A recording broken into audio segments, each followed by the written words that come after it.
Pertama, saya menyampaikan terima kasih atas terselenggara kegiatan ini dengan tema tadi peran bahasa dan sastra Indonesia bagi mahasiswa pada abad ke-21.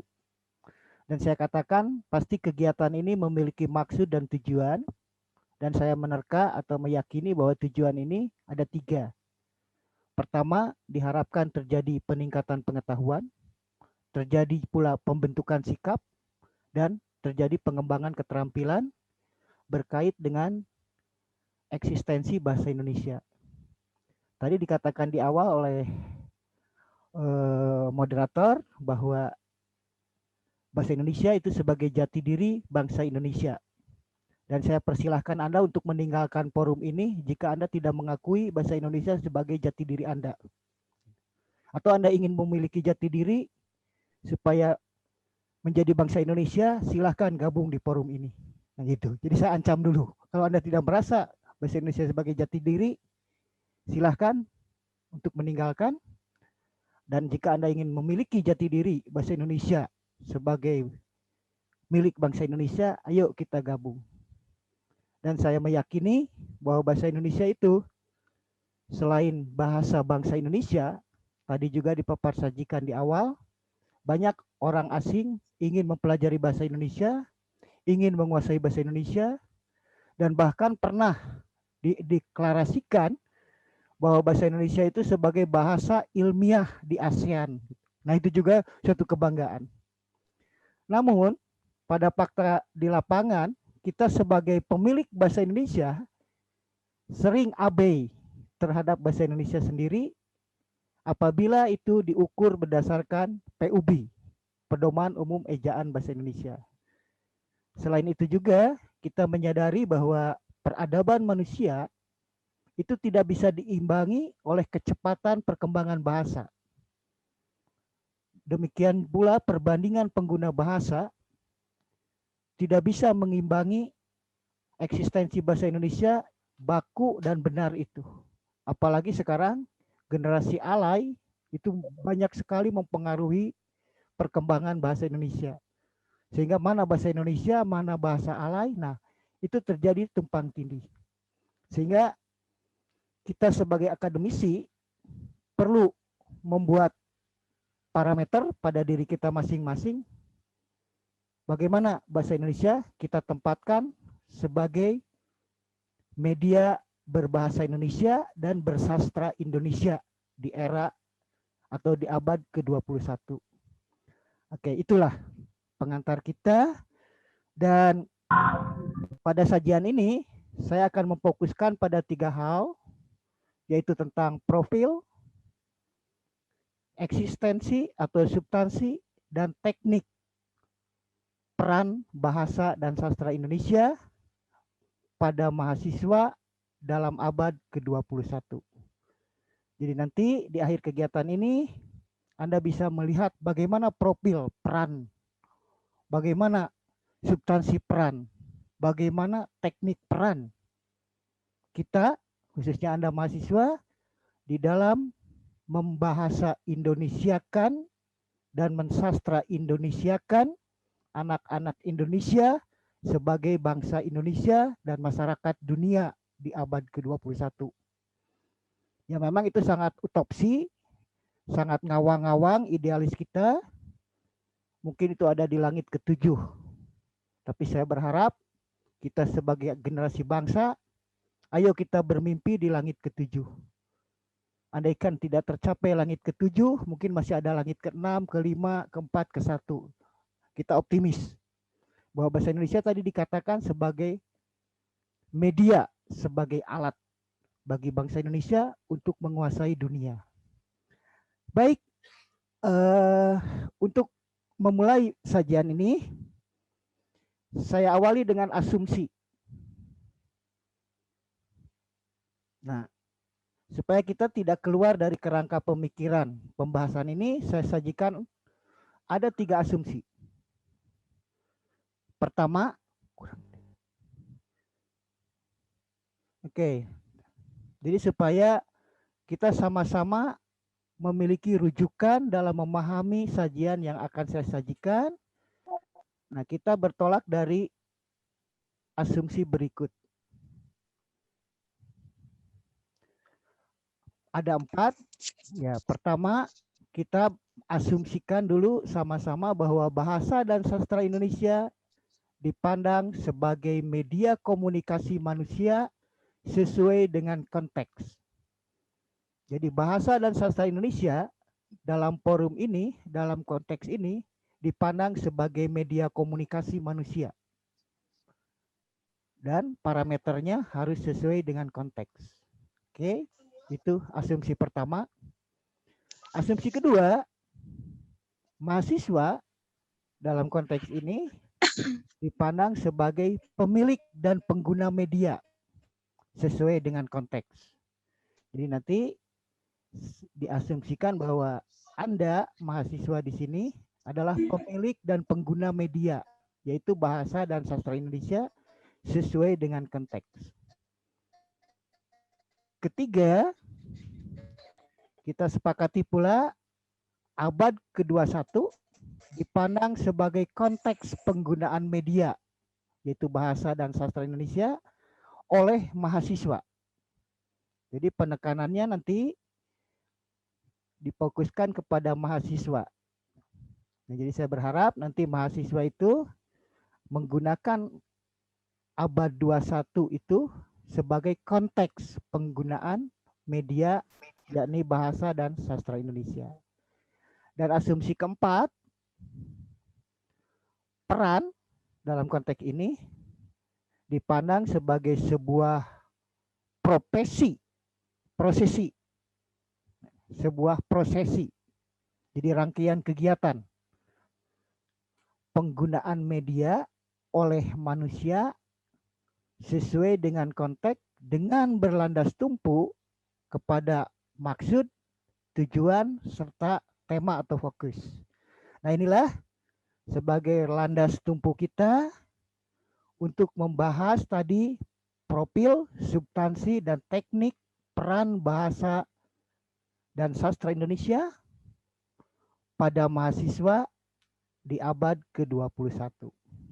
Oke, kita pahami ini dulu. Jadi kita samakan persepsinya ini. Jadi bahasa sastra Indonesia kita ambil, kita sepakati sebagai media, sebagai alat.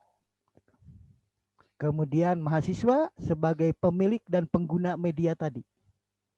Dan abad ke-21 dipandang sebagai konteksnya. Jadi konteks dalam hal ini saya batasi sebagai paduan antara aktivitas, ruang, dan waktu. Jadi nanti konteksnya itu bagaimana kita beraktivitas di dalam ruang, di suatu tempat, di dalam waktu. Baik, jadi itu asumsi yang kita gunakan dalam pembahasan ini. Nah, selanjutnya profil yang akan kita bahas pertama, nah seperti saya bagikan di sini,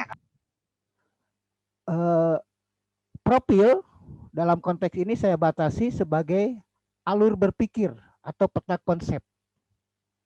Nah gitu. Kemudian substansi saya batasi sebagai isi atau konten. Kemudian teknik yaitu cara menghubungkan komponen-komponen atau substansi di dalam profil. Nah, jadi ketika saya tayangkan di sini sebuah gambar, sebuah tayangan PPT saya ini sebut sebagai profil komunikasi. Nah, di sana substansinya adalah komunikasi, prosesi transaksi pesan antar partisipan, skemata, kebahasaan, mekanisme psikofisik, strategi produktif, dan konteks. Nah, itu substansi yang membentuk profil dari komunikasi. Nah, alurnya, teknik membaca alur ini bisa beragam. Boleh Anda membacanya berdasarkan arah panah atau membalik arah panah. Jadi ketika Anda melihat tampilan ini sebagai sebuah profil, ini tidak dibaca dari satu sudut pandang. Bisa Anda dibaca berpendekatan induktif, berpendekatan deduktif, atau reflektif. Oke, jadi yang disebut komunikasi itu paduan dari adanya profil, paduan adanya substansi, dan adanya teknik. Jadi komunikasi, jika Anda batasi, akan melahirkan berbagai sudut pandang perihal komunikasi itu. Boleh Anda menyebut bahwa komunikasi memiliki komponen-komponen. Satu, prosesi transaksi pesan antar partisipan, skemata, kebahasaan, mekanisme psikofisik, strategi produktif, dan konteks. Itu komunikasi berdasarkan analisis komponen. Selanjutnya, Anda juga bisa membuat teori dari komunikasi ini. Komunikasi dipandang sebagai keterhubungan antar. Nah gitu, jadi saya tidak akan menyebut apa komunikasi. Sehingga dalam konteks ini silahkan. Saya hanya menyajikan ini loh profilnya, ini loh substansinya, dan inilah tekniknya. Ya, saya yakin para mahasiswa dapat melahirkan berbagai sudut pandang tentang komunikasi ini. Demikian pula jika Anda nanti membaca perihal jurnal atau buku-buku teori pandangan-pandangan orang, pasti Anda bisa memperdebatkannya. Oleh karena itu, dalam kesempatan ini yang disebut profil adalah tampilan dari mind mapping saya ini. Kemudian substansi dari komunikasi ini adalah komponen-komponen yang terdapat dalam gambar itu. Kemudian yang disebut tekniknya, silahkan bagaimana Anda menghubungkan antar komponen di dalam profil tadi. Nah gitu. Ya, saya sering diskusi dengan Pak Yusuf bahwa kita sekarang itu pada higher order thinking skill. Nah ini yang saya tantang di sana. Jadi saya ajak Anda, jika ditanyakan apa komunikasi, yaitu jawabannya seperti jumlah definisi yang ada. Nah itu yang paling bagus. Oke, jadi silahkan Anda buat apa komunikasi, silahkan. Ya bisa saja komunikasi adalah atau dipandang sebagai konteks didukung oleh adanya strategi produktif didukung oleh adanya mekanisme psikofisik, mekanisme psikofisik didukung oleh adanya hubungan korelasional langsung dan tidak langsung antara skemata kebahasaan untuk menciptakan prosesi atau transaksi pesan antar partisipan. Nah, itu satu teori tentang komunikasi. Atau Anda bisa membuat juga komunikasi dipandang sebagai keterhubungan antara skemata dengan kebahasaan untuk menciptakan prosesi transaksi pesan antar partisipan sehingga menghasilkan mekanisme psikofisik, strategi produktif, dan kesesuaian pada konteks. Nah itu, jadi sengaja saya bukakan kesempatan Anda untuk mendefinisikan komunikasi ini. Ini kerangka awal kita untuk membahas nanti bagaimana profil bahasa dan sastra Indonesia pada mahasiswa dalam abad ke-21 ini. Jadi komunikasi, silahkan ini Anda pahami, Anda buat deskripsinya sendiri berdasarkan tayangan dari paparan presentasi ini. Oke. Nah, sekarang pertanyaannya, skemata itu apa? Kebahasaan itu apa? Mekanisme psikofisik itu apa? Strategi produktif itu apa? Konteks itu apa? Nah, maka nanti jawabannya akan melahirkan juga pandangan-pandangan, konsep-konsep lagi. Kemudian how-nya, bagaimana itu digunakan dalam peran tadi? Kapan, di mana, dan mengapa digunakan? Nah, itu yang akan kita bahas pada lanjutan bahasan ini. Jadi skemata saya batasi dalam konsep ini sebagai wilayah mental individu. Jadi skemata itu wilayah mental, psikologis, wilayah psikologi berisikan pengetahuan dan pengalaman hasil dari interaksi. Nah gitu. Jadi skemata itu tidak ada, tapi ada adanya pada diri individu. Nah, jadi ada wilayah mental dalam diri manusia yang bertugas, berfungsi mengorganisasikan, menstrukturkan, dan memproduktivitaskan pengetahuan, pengalaman di dalam wilayah mentalnya itu. Dan itu tidak akan hilang. Dokumen atau data-data yang sudah masuk ke dalam skemata, ke dalam wilayah mental itu, pada diri individu itu akan tetap, bahkan dia akan semakin berkembang gitu. Ya, sering saya mencoba untuk membuktikan bahwa betul Anda manusia, betulkah Anda juga memiliki skemata. Nah, sering saya menggunakan contoh atau model, misalkan begini. Silahkan Anda pejamkan mata Anda semua. Oke, sudah. Kemudian ikuti atau munculkan jawaban-jawaban atas pertanyaan saya. Saya minta satu data dari Anda, teman Anda waktu kelas 1 SD. Sudah? Oke. Lanjut. Saya minta satu data, siapa guru kelas 1 SD Anda? Siapa guru kelas 1 SD Anda? Namanya siapa? Nama beliau itu siapa?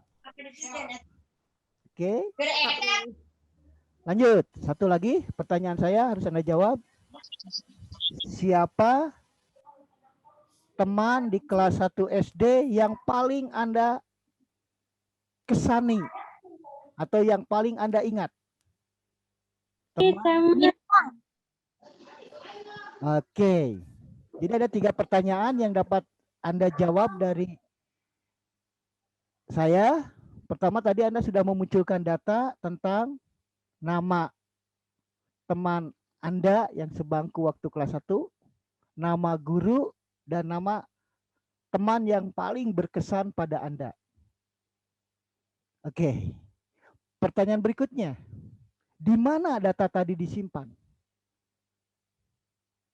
Padahal itu sudah tersimpan minimal 10 atau lebih 10-11 tahun tidak pernah diungkap. Tapi tiba-tiba bisa muncul. Nah itu salah satu bukti bahwa Anda manusia dan Anda memiliki skemata. Dan itu bisa dibuktikan oleh Anda jika terus Anda lacak dokumen-dokumen yang ada pada wilayah mental Anda, maka itulah sebagai modal utama kita ketika ingin kita berkomunikasi. Nah, oke, jadi yakin bahwa skemata menjadi modal awal bagi seseorang untuk melakukan proses transaksi pesan antar partisipan. Nah, selanjutnya dokumen tadi akan berkaitan dengan aspek kebahasaan. Nah, karena tadi begitu memunculkan nama teman, nama guru, nama teman yang terkesan, itu akan berhubungan dengan kebahasaan. Nah, itu dikendalikan oleh adanya aktivitas jiwa raga Anda, mekanisme psikofisik. Nah, dari kinerja jiwa raga tadi muncullah strategi produktif dan disesuaikan dengan konteksnya. Jadi itulah peristiwa komunikasi yang digambarkan melalui bagan yang disajikan dalam tayangan ini. Jadi komunikasi itu bisa terjadi melalui rangkaian kegiatan antara partisipan yaitu Anda dengan saya. Kemudian adanya skemata dan kebahasaan, mekanisme psikofisik, strategi produktif, dan konteks. Itu mohon dipahami teori dasarnya. Sehingga nanti bagaimana kita memasukkan bahasa dan sastra Indonesia di abad ke-21 ini. Ya, jadi nanti pertanyaannya, apakah ada ruang untuk melakukan transaksi pesan antar partisipan dengan menggunakan bahasa Indonesia dan sastra Indonesia? Apakah partisipannya sama memiliki skemata tentang bahasa dan sastra Indonesia? Apakah kebahasaannya sama? Apakah mekanisme psikofisiknya sama? Strategi produktifnya, konteksnya. Nah, inilah yang akan mendukung peran Anda sebagai mahasiswa ketika Anda berada di abad ke-21. Jadi ini mohon dipahami teori dasar saya ini. Manakala kita ingin melihat bagaimana peran individu atau partisipan, peran media yaitu bahasa sastra, dan peran konteks tadi abad ke-21. Ya, mungkin masalah bisa muncul. Pertama, muncul di wilayah prosesi transaksi pesan. Nah, sekarang kan muncul masalah komunikasi bahasa dan sastra Indonesia di prosesi transaksi pesan. Dengan munculnya undang-undang IT, undang-undang larangan, kecemasan, nah itu kan salah satu yang perlu dipertimbangkan. Sehingga orang yang memiliki skemata kebahasaan, mekanisme psikofisik, strategi produktif, dan konteks itu akan menjadi risih. Nah itu mungkin hambatan pertama. Hambatan kedua mungkin skematanya tidak sama. Ya, misalkan saat ini Anda dengan saya pasti Anda nggak ngerti apa yang saya omongkan atau yang saya sajikan di sini. Karena baru kali ini Anda melihat gambar yang saya tayangkan. Bahwa itulah komunikasi. Nah itu. Jadi hambatan kedua pada faktor pengetahuan pengalaman ketika orang ingin berbahasa Indonesia dan bersastra Indonesia. Oke, bisa dipahami ini teori dasarnya ini. Nah, selanjutnya kita urai profil berikutnya, substansi berikutnya berkaitan dengan komunikasi ini. Oke. Nah, kita lihat bagaimana penggunaan bahasa dalam transaksi pesan. Nah, ini juga sebuah profil, substansi, dan teknik. Oke. Nah, saya lihat penggunaan bahasa dalam transaksi pesan, kita pilih ada dua wilayah. Kita lihat penggunaan berdasarkan aspek kebahasaan dan berdasarkan laras bahasa. Jadi bahasa Indonesia dan sastra Indonesia itu kita pilih penggunaannya itu dari aspek bahasa dan aspek laras bahasa. Nah gitu. Nah, berkaitan dengan aspek bahasa, di sini ada lambang, ada bentuk, ada struktur, ada makna. Itu berkaitan dengan aspek bahasa. Ya, lambangnya dulu, simbol. Bagaimana bentuk dari simbol itu? Bagaimana struktur simbol dan makna? Ya, contoh sederhana, lihat tulisan Anda kok berbeda dengan tulisan teman. Dari segi lambang, dari segi bentuk, dari segi struktur. Atau perhatikan yang sederhana adalah tanda tangan setiap orang. Itu kan melambangkan aspek bahasa, tanda tangan pun. Ya, ada lambangnya, ada bentuknya, ada struktur, ada makna. Misalkan tanda tangan kaprodi Anda, Pak Yusuf kan itu lihat, sederhana sekali. Tapi tidak ada seorang pun bisa meniru. Nah gitu, jadi ada juga yang tanda tangannya ruwet gitu. Gambarnya, bentuknya, strukturnya, maknanya. Tapi maknanya sama, itu menggantikan kebahasaan dari nama orang itu atau penanda tangan itu. Saya yakin tidak akan ada yang bisa meniru tanda tangan Pak Yusuf. Saya sendiri nggak bisa gitu. Nah, karena walaupun sederhana lambangnya, bentuknya, struktur cara tanda tangan, dan pasti tidak akan sama. Kecuali Pak Yusufnya sendiri. Itu contoh. Sering saya juga di kelas memberikan contoh seperti itu. Sederhana, tapi nanti itu kalau kita amati di mana titik tekan Pak Yusuf ketika membuat garis ke atas, garis ke samping, kemudian huruf S di atasnya. Nah, itu kan beda dari segi bentuk, terus strukturnya dari mana mulainya, akhirnya. Nah, itu yang disebut aspek kebahasaan secara sederhana. Lebih jauhnya nanti kita lihat bagaimana fonologi, morfologi, sintaksis, semantik, diksi. Nah, itu ketika itu sudah masuk kepada aspek bahasa secara mikro, akan diikat oleh nama bahasanya. Nah, kita masuk ke wilayah laras dalam transaksi itu. Laras itu bagaimana menyelaraskan, menyesuaikan penggunaan bahasa dengan partisipan, dengan lingkungan. Hati-hati, jadi laras berbeda dengan aspek bahasa. Jadi ketika Anda ingin menggunakan bahasa dan sastra Indonesia, perhatikan laras bahasanya. Apakah itu sesuai dengan partisipannya? Apakah dia sesuai dengan lingkungan berbahasanya? Maka dari sana akan muncul ragam laras berdasarkan pertimbangan partisipan dan lingkungan. Ada disebut dengan idiolek, ada disebut dengan dialek, dan ada disebut dengan sosiolek. Ya, idiolek yaitu penggunaan laras bahasa, penggunaan ragam bahasa sesuai dengan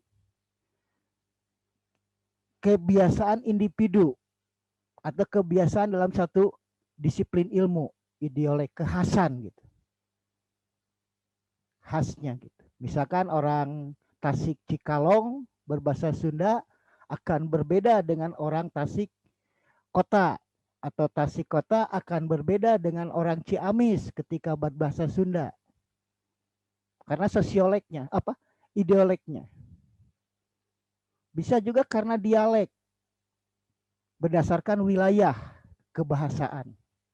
Misalkan Ciamis dengan Tasik dalam bahasa Sunda. Saya orang Ciamis tadi, betul. Ketika saya ke Tasik, saya pernah dimarahi oleh teman saya yang orang Tasik. Dasar si Dian orang Ciamis bohong. Nah, saya kaget kenapa saya sebut bohong. Waktu itu teman saya, Yan, isukan aing ka imah maneh. Isukan aing ka imah maneh. Nah, pas dia datang, saya nggak ada di rumah. Terus teman saya yang orang Tasik mengatakan seperti tadi. Terus saya pikir, saya tanyakan kok disebut bohong. Nah, baru saya analisis dengan teman. Oh, aing, naon aing di Tasik. Saya, aku. Imah, rumah. Isukan, nah itu masalahnya. Isukan Ciamis dengan isukan Tasik berbeda artinya. Oke, bisa dipahami. Nah, itu salah satu contoh bentuk dialek. Ada bahasa-bahasa khas yang berlaku di suatu lingkungan wilayah. Di Ciamis isukan itu kapan-kapan, sometime. Tapi di Tasik isukan is tomorrow, kan gitu. Nah, ini hati-hati. Dan banyak sekali contoh-contoh penggunaan bahasa yang diakibatkan perbedaan wilayah. Ya, pernah saya di Cianjur waktu itu. Saya nanyakan ke orang Cianjur, Kak, mak mentang nginum. Tuh dia di naketel. Oh, mak, itu naketel. Apa saya tanya, mana ketel tema? Ternyata ketel itu adalah tempat air. Padahal di Ciamis mah katel teh katel pada ginga goreng gitu. Nah, jadi ada penggunaan bahasa yang harus selaras dengan lingkungan wilayah partisipan. Termasuk sosiolek. Sosiolek itu dibatasi oleh lingkup interaksi sosialnya. Ya, misalkan Anda prodi PGSD berdiskusi dengan prodi jurusan pertanian. Pasti orang pertanian mau terangan yang disebut KD atau KI, kompetensi inti, kompetensi dasar, LKPD. Saya yakin nggak akan ngerti mereka. Itu hanya milik kita, teman-teman PGSD. KI kompetensi inti, KD kompetensi dasar, LKPD lembar kerja peserta didik. Nah itu menggambarkan model-model bahasa diakibatkan lingkungan sosial akademiknya. Ya, apalagi sekarang anak alay itu banyak sekali menciptakan bahasa-bahasa baru yang hanya berlaku di lingkungannya. Bahkan saya sendiri sering nggak paham itu bahasa alay, tapi sering saya tanyakan pada mahasiswa, iya teh naon artina? Macam BO, terus PD, naon itu teh gitu kan. Kalau zaman saya PD itu perang dunia gitu. Tapi sekarang percaya diri.